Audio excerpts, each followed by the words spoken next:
How did the Children's Museum get started in Pittsburgh? Well, how the idea came to be for the Children's Museum really resulted from a couple of Junior League members. Thea Stover had seen one or two other children's museums around the country, and she thought Pittsburgh should have one. At the time, the League had $100,000, which was a lot of money in the mid-'70s, and they wanted to do something for children. So I brought to the Community Research Committee of the League the idea of starting a children's museum. One of the challenges was that nobody in Pittsburgh, and particularly the funders who we were interested in, knew what a children's museum was. They didn't even know the idea or the concept of touchable things in a museum. We went to a number of museums to see what they were like in the country, to introduce them to it, to tell them what it was about. Brought the ideas back, brought it to the League for a vote. So we finally educated them enough so that we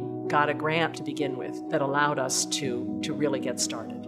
The early days, we were in the first floor in the basement of the post office. Pittsburgh History and Landmarks rented us the building. And we had a good relationship with them all those years, and working with them to have the space at their lower level was key, because where were we going to put this? Once the League accepted this, we within 2 months incorporated, got our 501c3 status, and finally David Crossan was hired as our first director. Well, I was hired directly by the Junior League. I had a passion for children that joy, imagination, exploration, rather than rote memory, needed to be part of their lives and sort of an antidote to the way school was being taught. We had somebody build 15 boxes and brought them into the schools to have the schools' children look at it. Brilliant man, Jim Loney, developing the exhibits, and that creativity,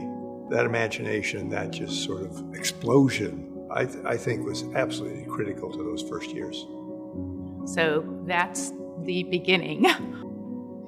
So I came to the Children's Museum. I felt a real mission of mine to make this place important for teachers. I knew in my own success as a teacher, I started off teaching Upper St. Clair, that the children really got so excited about learning when they were doing plays and they were writing, they were creating a newspaper.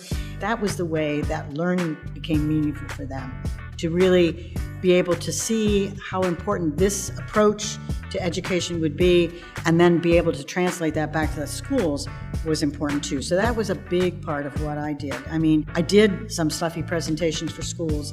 Stuffy was one of our early rooms, and this was a huge stuffed person, not person kind of thing. And it was hard to talk about the body in classrooms. But if you had stuffy, you pull out these intestines and everything, kids just thought that was the greatest thing.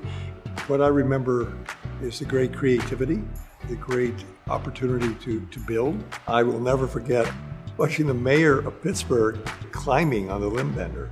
My very favorite memory is in 1983, I was president of the Junior League, and I got to cut the ribbon to open the museum, and that will be a memory forever. My youngest grandchild is 11.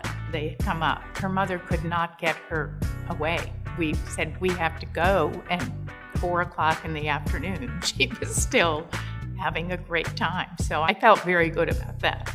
Sometimes you need to allow children to be children and help them explore and give them the freedom and trust to test themselves and to support them in that. And that's what we did, and that's what's still happening here. The future of the Children's Museum, I think, is just going to build on its current track record. I mean, the fact that we're one of the top children's museums in the country is amazing. When we started in that little space in the post office basement, it takes a lot of imagination and a lot of guts, actually. The legacy, obviously, is that this community values what the Children's Museum gives, what it shares, what it offers. Because it's open to everyone across the entire region, regardless of their home situation and regardless of their school situation, can take advantage of these wonderful learning experiences and be excited about learning new things. And I think that's the legacy.